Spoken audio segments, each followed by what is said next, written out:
yang kemudian dilanjutkan dengan ibadah 10 hari. Ibadah 10 hari itu kita lakukan setiap tahun karena kita mencoba melakukan meniru apa yang dilakukan oleh murid-murid Tuhan Yesus setelah Tuhan Yesus naik, bahwa mereka menanti-nanti selama 10 hari dan akhirnya Roh Kudus itu benar-benar dicurahkan. Roh Kudus sudah dicurahkan. Yang kita lakukan itu bukan untuk menanti Roh Kudus dicurahkan, tapi kita mau bersama-sama berdoa untuk terus mengalami lawatan, terus mengalami pengurapan, jamahan Roh Kudus dalam hidup kita. 10 hari kita lakukan dan biasa kita tutup pada hari Pentakosta. Pada hari Pentakosta ya. Di pas jatuh hari Pentakosta itu nanti ada yang menikah gitu ya. Menikah. Kita lakukan di ibadah sore. Nah, Bapak Ibu Saudara yang kasih Tuhan, karena imamat yang rajani itu juga berkaitan dengan pengurapan Roh Kudus ya, maka saya memilih untuk itu nanti saya sampaikan pada saat kita merayakan hari kenaikan atau pada saat hari Pentakosta nanti. Bisa saja salah satu saya pilih harinya untuk saya sampaikan. Maka hari ini saya mau ajak Bapak Ibu untuk sedikit keluar dari apa yang menjadi role penyampaian saya, kebenaran firman masih dalam konteks gereja. Kita keluar sedikit, saya berikan sedikit selingan gitu ya, untuk kita pada hari ini jemaat Tuhan seluruhnya. Ya, mari kita buka dulu Alkitab kita di dalam Daniel pasal 3. Kitab Daniel pasal 3.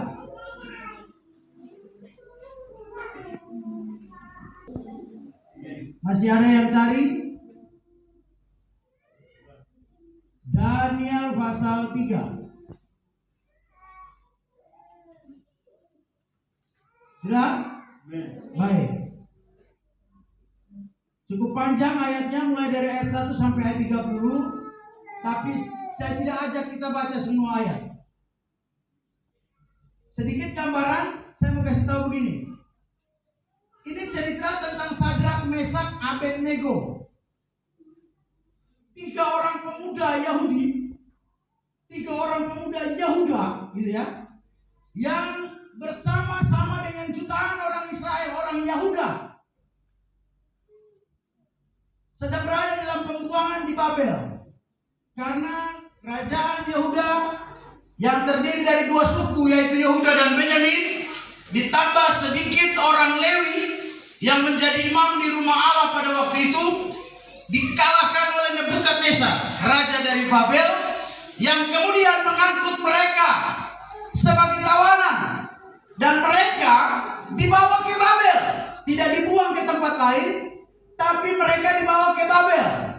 Ya, singkat cerita, waktu mereka ada di Babel, raja membutuhkan orang-orang yang pandai, orang-orang yang berhikmat untuk bisa menduduki jabatan-jabatan penting di dalam kerajaan.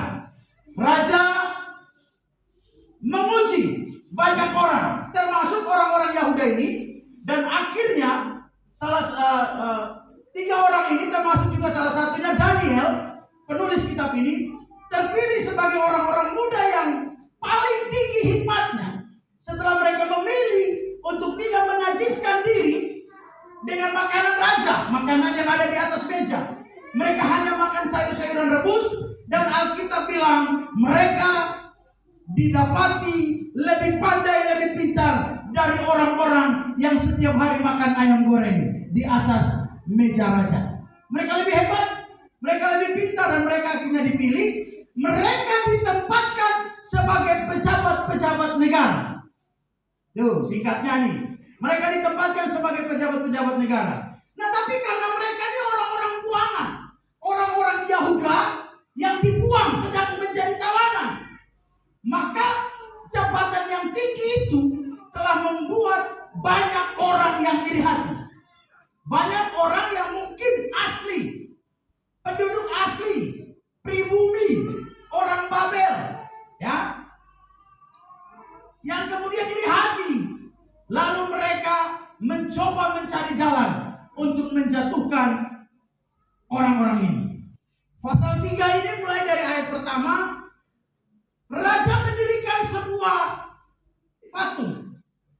Patung yang didewakan, yang kemudian raja mewajibkan seluruh orang yang ada di Babel. Apakah itu orang Babel, orang Kasdim, apakah itu orang-orang Persia, ataukah itu orang-orang Yehuda yang dari Yerusalem yang sedang dalam tawanan ini, dan bangsa-bangsa lain yang ditawan oleh Babel. Karena Babel waktu itu bergelar ratunya bangsa-bangsa, karena mereka sangat banyak menaklukkan kerajaan-kerajaan yang ada pada waktu itu.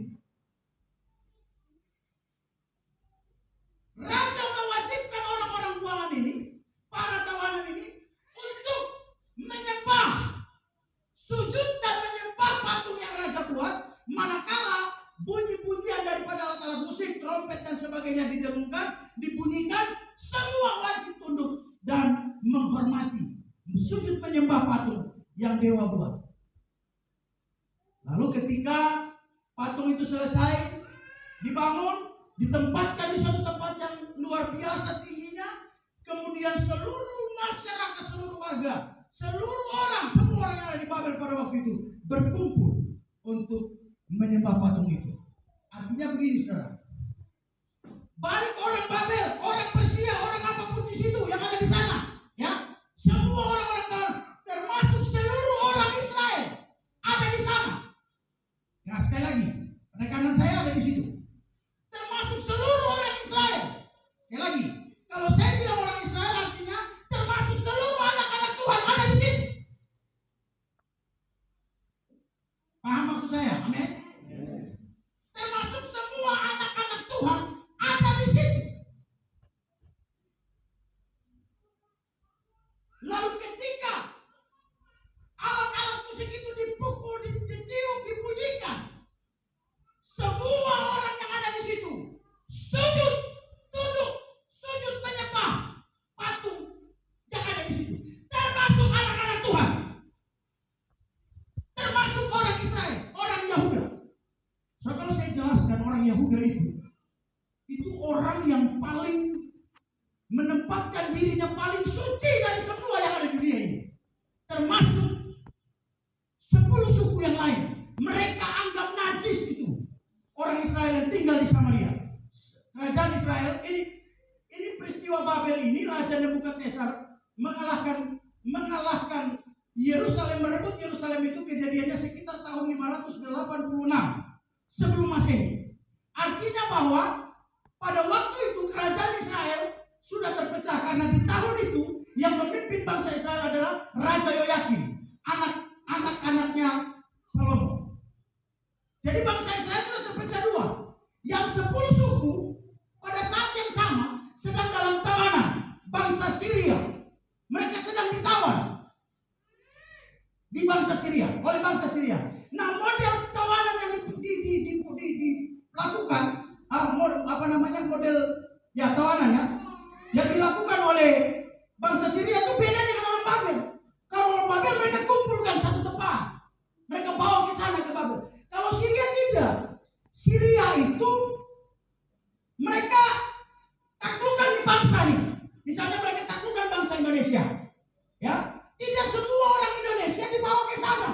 Mereka pergi lagi taklukkan orang Filipina, mereka pergi lagi taklukkan orang Malaysia dan sebagainya. Nanti sedikit orang Indonesia ditaruh di Filipina, sedikit lagi dibawa ke Malaysia, sedikit lagi dibawa ke mana tempat mereka kalah. Akhirnya di sana itu tujuannya untuk melemahkan. Jadi orang Israel itu tidak bisa bersatu untuk bangkit melawan Syria.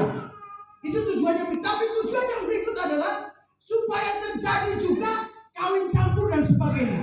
Nah, ini yang oleh orang Yahuda menganggap saudara-saudaranya yang 10 suku itu najis gitu. Karena apa? Mereka merasa mereka paling suci, mereka paling benar, mereka masih mempertahankan ajaran hukum Taurat. Mereka berpegang teguh pada ajaran-ajaran para nabi.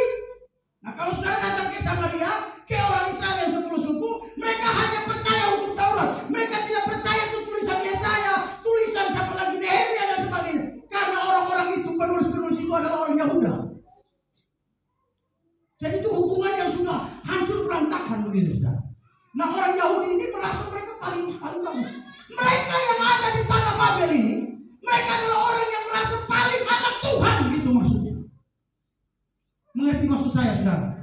Mohon maaf kalau saya bertanya begini.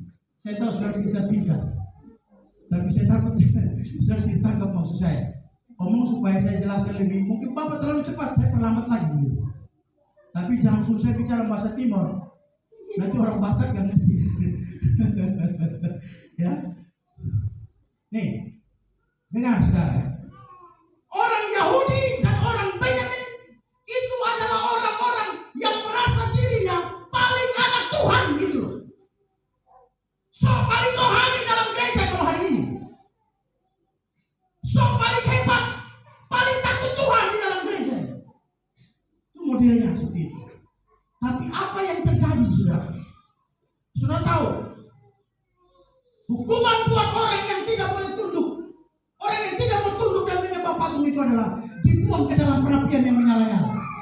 Itu hukumannya.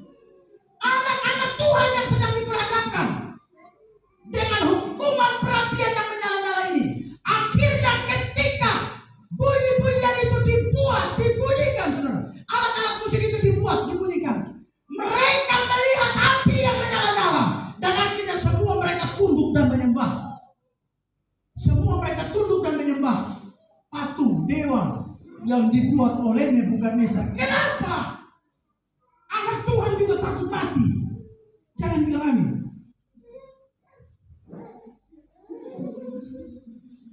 Anak Tuhan juga takut mati. Amin.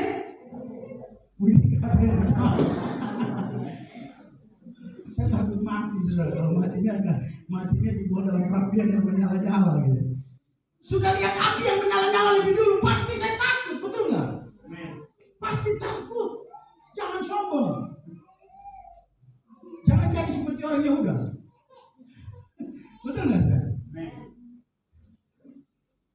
Jangan jadi seperti orang Yehuda. Semua tunduk. Tapi ketika semua orang ini, jadi semua kita nih, Pak. Sini ada dewa. Semua kita tunduk dan menyembah. Ada 3 kepala tetap berdiri tegak. Ada 3 kepala tetap berdiri. Mereka orang-orang Yehuda. Mungkin dari mereka ada juga orang Benyamin, karena suku Yehuda ada 2 suku. Yehuda dan Benyamin. Tapi karena Yehuda itu yang paling besar, akhirnya Yehuda lebih dikenal. Dan nama Yahudi itu diambil dari Yehuda itu. Ya. Nama Yahudi yang hari ini kita kenal orang Yahudi, ambil dari Yehuda. Kenapa? Karena Yehuda lebih besar dari Benyamin. Benyamin itu anak Israel, anaknya Yakub yang paling bungsu. Adik kandungnya Yusuf, itu Benyamin. Satu mama dengan Yusuf. Yakub punya istri 4. Ya. Ada di sini yang mau istri 4? Kalau ada saya rubah namanya jadi Israel.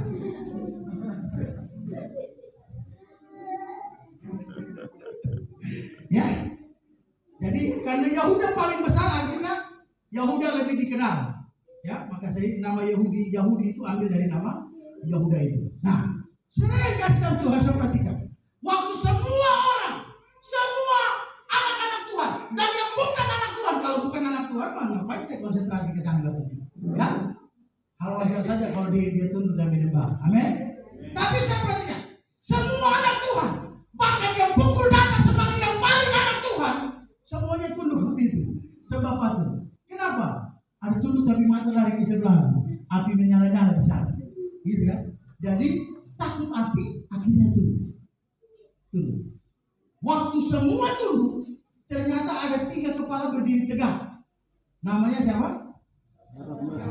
Itu ayat 1 sampai ayat 14. Sekarang kita baca mulai ayat 15 ya. Kita baca ayat 15, nanti sampai di mana saya suruh stop, kita stop. Terima kasih. Oke, kita mulai baca ayat 15. Jemaat Tuhan baca ayat 15, nanti saya baca ayat 16. 1, 2, 3. Sekarang kita akan bersedia mengikat dengan budi sang kepala, seluring, sapi, lebat, gambus, sergam, dan berbagai macam bunyi-bunyian, susunan lima patung yang kubuat itu. Tapi jika kamu tidak menyembah, kamu akan dicampakkan sedikit-sedikit dalam perapian yang menyala-nyala. Dan dewa manakah yang dapat melepaskan kamu dari tanganku? Baik, sebelum saya baca 16, perhatikan. Jadi waktu saya tadi sudah sampai, semua orang tunduk, ada 3 kepala yang berdiri, ya kan? Ada 3 kepala tetap tegak. Akhirnya apa?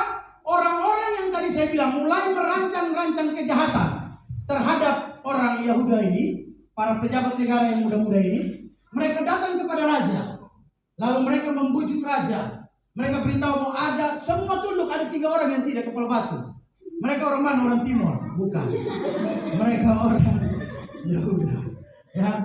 Ya, kepala batu mereka. Ya. Yang lain tunduk sembah. Bapak raja punya patung. Tapi ini 3 orang ini memang terlalu. Terus saya apain mereka? Buat peraturan. Raja ngomong sama mereka, suruh tunduk menyembah kalau dengar bunyi-bunyian. Tapi kalau mereka tidak sembah, kalau mereka tidak tunduk, maka mereka akan segera dihukum di dalam perapian yang menyala-nyala. Lalu raja dengan bangganya bilang, dewa mana yang bisa tolong kamu? Babel dipimpin Nebukadnezar pada waktu itu. Kalau Nebukadnezar yang bicara begitu, semua orang pasti yakin. Karena Nebukadnezar pun itu dianggap sebagai dewa oleh mereka pada waktu itu. Ya, Saddam Hussein, presiden Irak, tempat di mana Babel berdiri, pernah mendirikan patung. Katanya di situ tempat kerajaan, pusat kerajaan Babel, dan mereka dia menyamakan dirinya dengan Nebukadnezar seperti itu. Saddam Hussein, ya. Jadi Babel itu ada di Irak, bukan Iran, ya, Irak. Sudah baca sejarah, Babel itu ada di tepi sungai Tigris dan Efrat. Artinya Babel itu satu lokasi dengan Taman Eden, Taman Firdaus. Karena Taman Firdaus juga kata Alkitab di tepian sungai Tigris dan Efrat. Ya, jadi itu pusat peradaban itu. Teknologi paling canggih pertama, orang pintar paling pertama ada di Babel. Mereka bisa bikin menara yang tingginya menjulang hampir katanya mau menyentuh Tuhan gitu, menyentuh langit gitu. Tapi Tuhan bilang kamu gak boleh lebih dari saya. Popak, jadilah bahasa yang bermacam-macam, termasuk bahasa Batak, bahasa Timur, bahasa mana lagi Indonesia, mana. Jadi banyak bahasa terjadi di sana. Mungkin bahasa Indonesia juga terjadi di sana, di Babel, di Irak mungkin.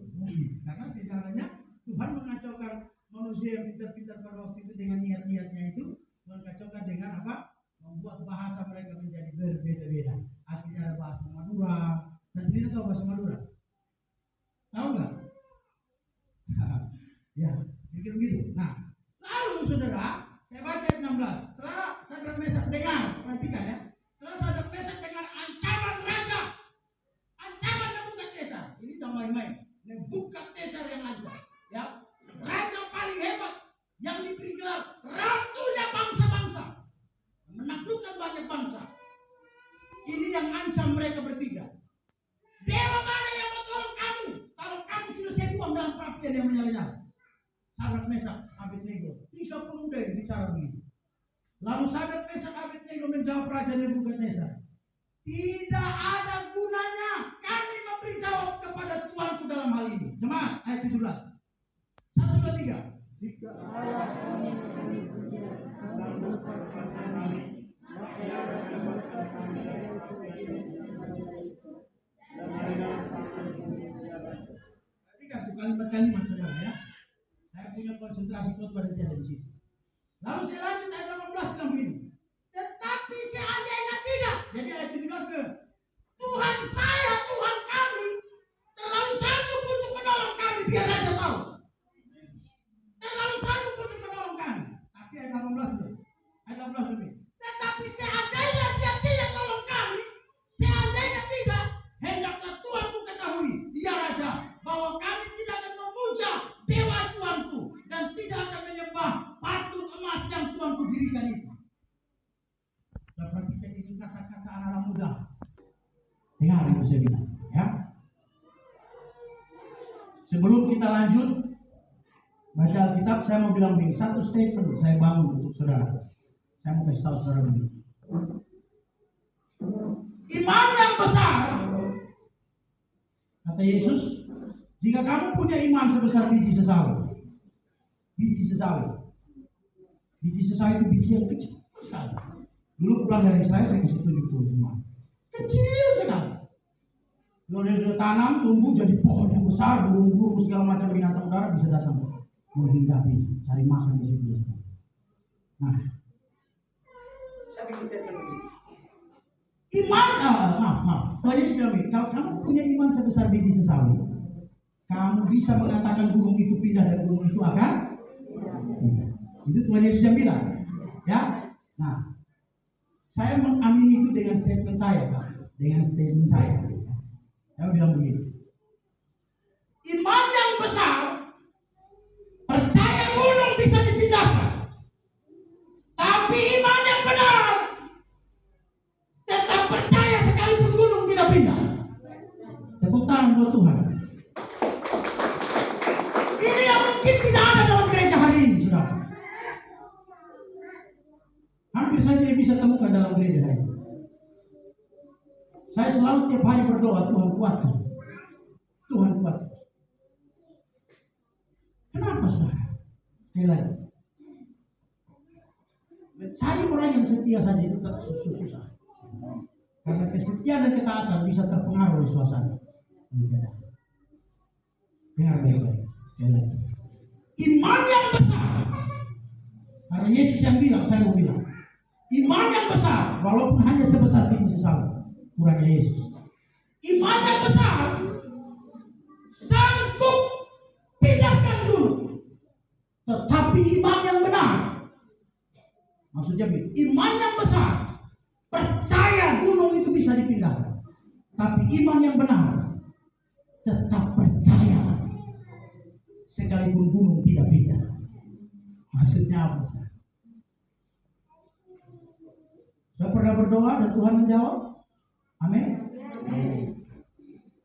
Saya pernah berdoa dan Tuhan tidak jawab. Amin. Saya pernah bilang begini, mungkin tidak jawab itu adalah jawaban Tuhan. Tuh, dalam satu khotbah saya pernah bilang, mungkin ketika Tuhan tidak menjawab doa, saya menanti sampai cukup lama waktu dan sudah akhirnya merasa bahwa Tuhan tidak jawab doa saya. Tuhan ada nggak? Lalu saudara bertanya, Tuhan ada atau tidak?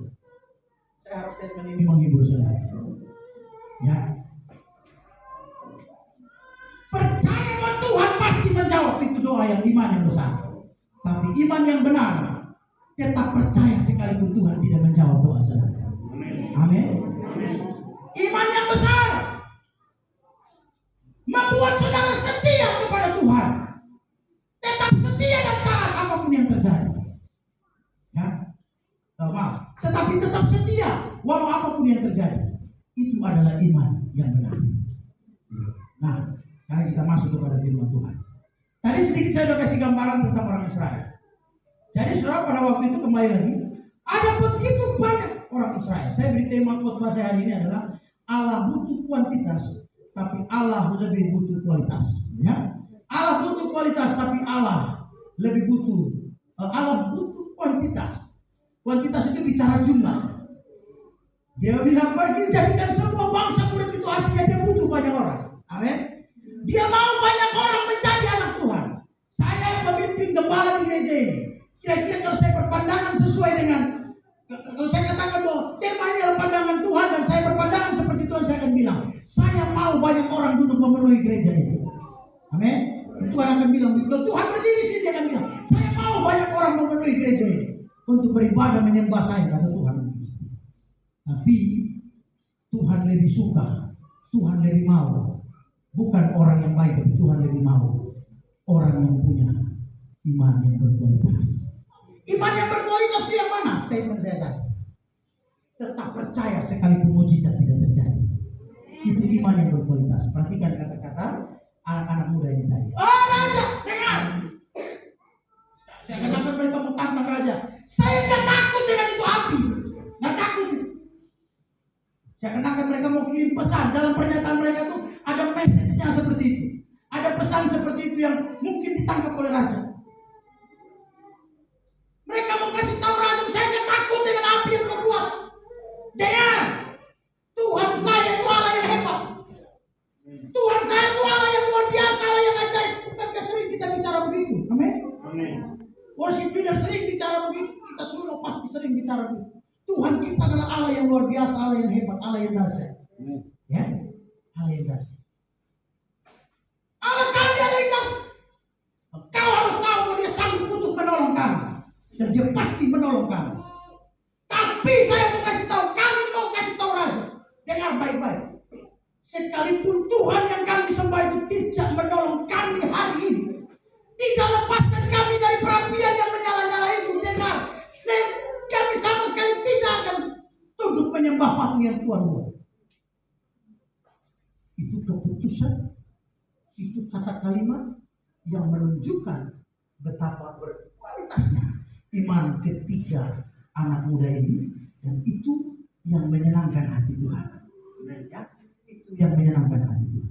Kalau boleh saya lengkapi lagi, iman yang besar belum tentu bisa bikin mujizat, tapi iman yang benar pasti bisa bikin mujizat. Amin. Karena iman yang benar menuntut seseorang bergantung penuh pada Tuhan.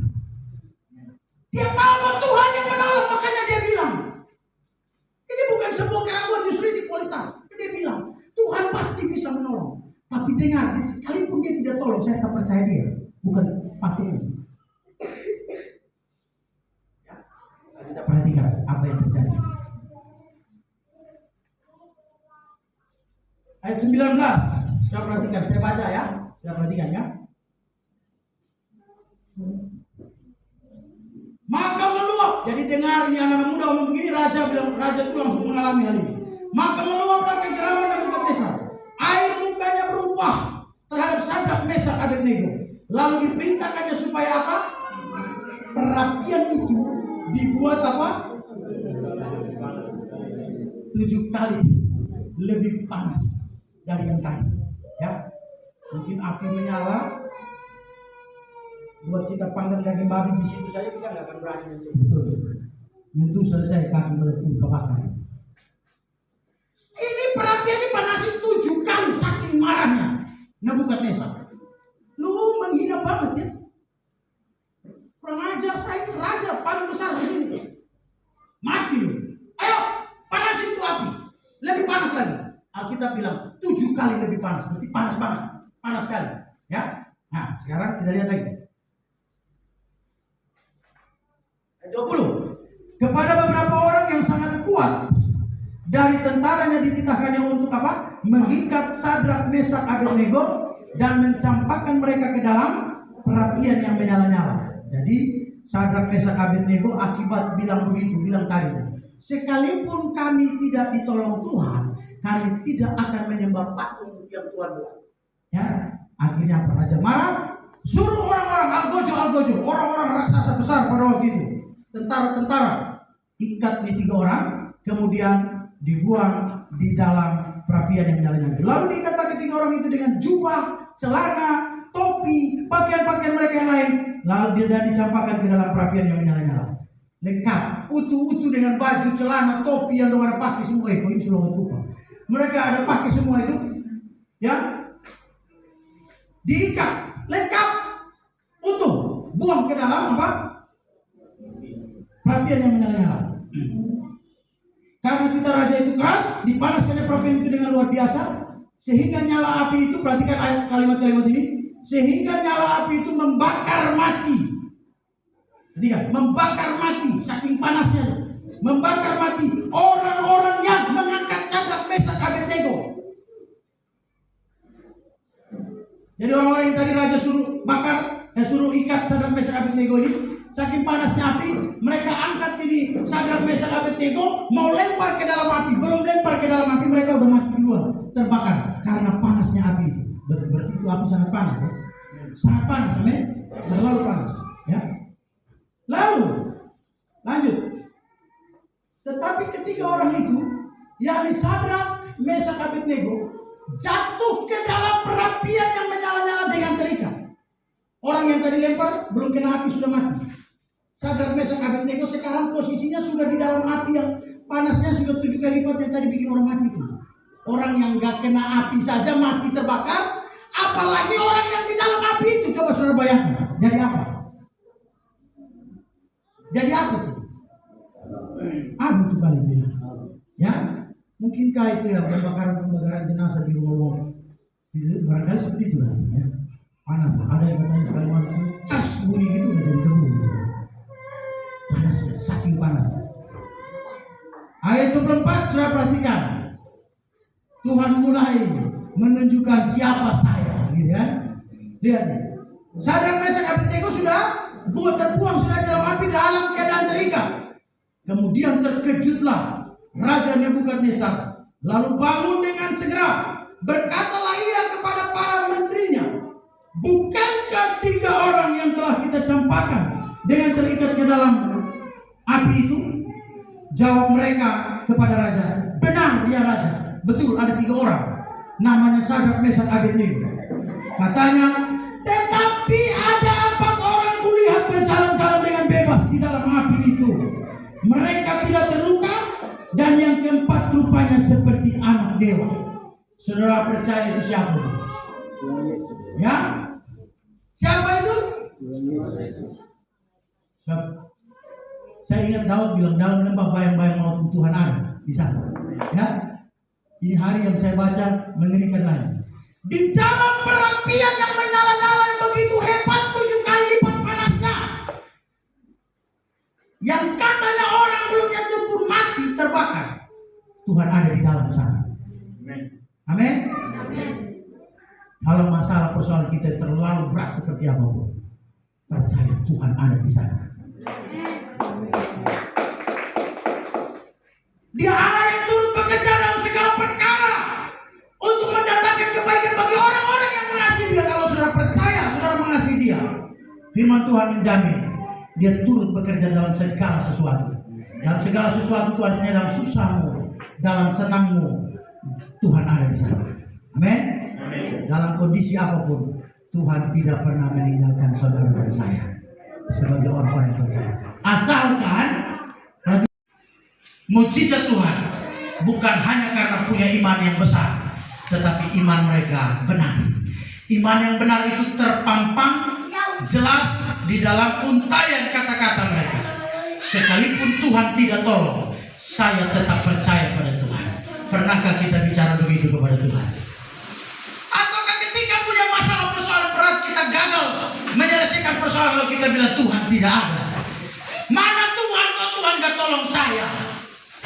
Makanya saya pernah menguatkan jemaat yang mengatakan, kalau Tuhan tidak jawab doa saudara, percayalah bahwa Tuhan tidak jawab itu adalah jawaban Tuhan buat saudara.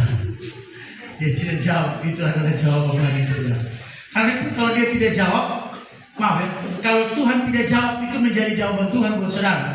Saudara berdoa sampai mati mampus, ya saudara nggak akan dapat jawaban doa karena nggak jawab itu adalah jawabannya. Gitu. Ya, amin. Saudara berdoa untuk dapat suami itu laki orang. Tuhan bilang nggak bisa, sampai mati nggak bisa. Ya, tapi kalau dia bukan laki orang, ya nggak apa-apa, ya kan? Nggak masalah. Ya, bukan laki orang itu maksudnya begini. Misalnya dia nikah, dia sudah cerai atau apa, itu kan sudah toh, betul begitu tidak bisa. Ya, kalau dia laki orang tapi sudah cerai, ya mungkin saja bisa. Tapi kalau tidak sudah jangan berdoa, susah nanti. Dia jawab. Kalau tidak jawab, saudara harus percaya bahwa itulah jawaban Tuhan buat saudara. Amin. Jadi saudara perhatikan, iman yang benar ini, yang menuntun orang 3 ini begitu luar biasa, mengalami mujizat Tuhan yang hebat. Dalam perapian yang panas menyala begitu mengerikan, kita dibuang di sana, tapi luar biasa. Raja lihat di sana jelas-jelas dalam kitab yang catat, artinya Nebukadnezar melihat bahwa ada orang lain bersama-sama mereka di dalam sana. Ada orang lain. Orang lain itu kata raja apa? Rupanya seperti apa? Dan yang keempat itu rupanya seperti anak dewa. Siapa lagi kalau bukan Bapak kita? Amin. Bapaknya Sadrak, Mesak, Abednego itu Bapak kita, saudara.